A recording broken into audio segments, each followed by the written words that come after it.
What's up, everybody? It is no news that our housing market has become completely unaffordable in most parts of our country. Interestingly enough, most of the industry experts had predicted that mortgage interest rates would start to go down by the summer. And as a result, more sellers would put their homes on the market, giving up their historically low mortgage interest rates. With more inventory and lower rates, the hope was the housing market would soften and become more affordable. Unfortunately, it doesn't look like that's going to happen anytime soon. Mortgage rates are on the rise. The 30-year fixed rate went higher than 7% for the first time this year, according to Freddie Mac. Mortgage News Daily reports that their latest reading, the daily average 30-year fixed rate, was 7.44%. That is the highest mortgage reading in 2024 and the highest level since November 13th of 2023. Just last week, Fed Chair Jerome Powell suggested that the central bank's inflation fight could go longer than expected. More recent data shows solid growth and continued strength in the labor market, but also a lack of further progress so far this year on returning to our 2% inflation goal, Powell said on Tuesday while speaking at the Washington Forum. The recent data have clearly not given us greater confidence and instead indicate that it's likely to take longer than expected to achieve that confidence. So today, we'll take a look at an article by Elena Botros for Fortune titled "Mortgage Rates Surpass 7% for the First Time This Year," as well as the latest data on the housing market to see if we can get a sense of where it's heading. So let's dive right in. Not too long ago, mortgage rates were starting to go down a little bit because inflation started falling. But all that's changed. After several hotter than expected consumer price index reports, it looks like interest rates are going to stay high for much longer and could go even higher. As the latest CPI data exceeded recent forecasts, it escalated the importance of waiting for clearer signals of easing inflation before making any rate cuts. Realtor.com, Jay Zhu wrote yesterday. Following the news, adding later, "We will continue to live in a prolonged period of high rates and face expensive borrowing costs, including high mortgage rates, which exceeded 7% for the first time this year." Fed Reserve Chair Jerome Powell seemed to put an end to our dream of rate cuts, saying he would keep interest rates where they are for as long as needed. Right now, given the strength of the labor market and progress on inflation so far, it's appropriate to allow restrictive policy further time to work, Powell said. Bright MLS chief economist Lisa Sturtevant concurs. "It seems increasingly likely that mortgage rates are not going to come down anytime soon," Sturtevant said in a statement. "We are likely to see rates close to 7% throughout the spring and in the mid to high sixes into the summer." The recent rise in mortgage rates also means the affordability crisis is only getting worse. When taking into account mortgage rates, house prices, and income levels, housing affordability today is at its worst levels since the mid-80s. Botros reminds us that in this housing cycle, mortgage rates rose to 7% after years of historically low rates. During the pandemic, for a period of time, mortgage rates were below 3%. Separately, home prices have skyrocketed, rising more than 50% since the start of the pandemic. She gives the following example so we can see what it means in money terms. If you're buying a $600,000 home, assuming you put 20% down, a $480,000 loan with a 3% mortgage rate would mean a $2,024 monthly payment. Same circumstances, but with a 5% mortgage rate would equal a $2,577 monthly payment. And with a 7% rate, it would be $3,193. That's a huge difference of over $1,000 for the same house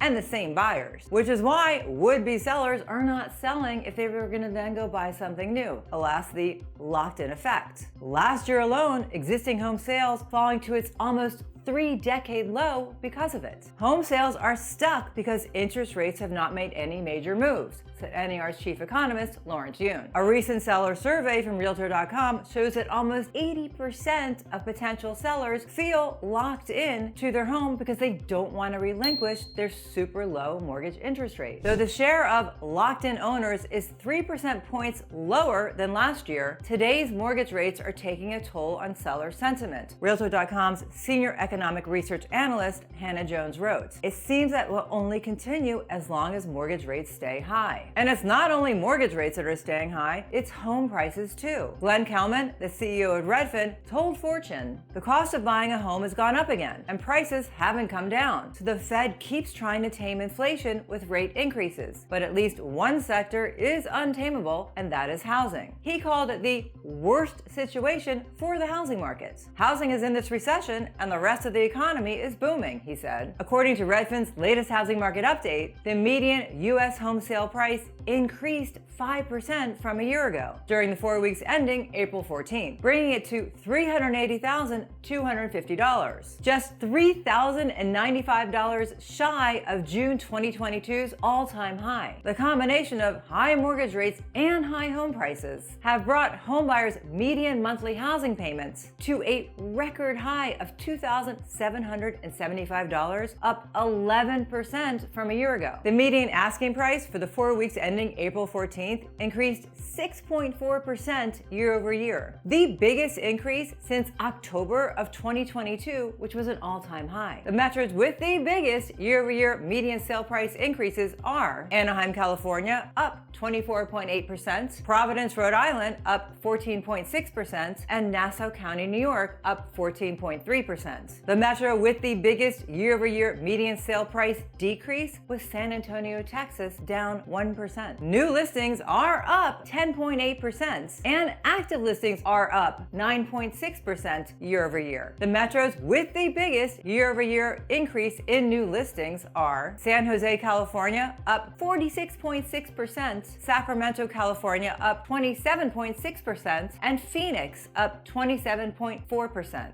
The metros with the biggest year-over-year decrease in new listings are Newark, New Jersey, down 12.4%, Providence, Rhode Island, down 6.3%, and Milwaukee, down 4.6%. So you can see how different the housing markets are all over our country. Interestingly enough, Providence, Rhode Island had one of the biggest year-over-year median new sale price increases, as well as one of the biggest new listings decrease. Supply and demand at play. 42.6% of the homes sold in the first 2 weeks, down from 44% a year ago. 29.2% of the homes sold above the list price, basically unchanged from a year ago. And 5.9% of the homes had a price drop, up 1.6 points from a year ago. So this data shows a shift in our housing markets, as the escalating prices are down and the price drops are up. Pending sales are still down 2.3%, but the months of supply is up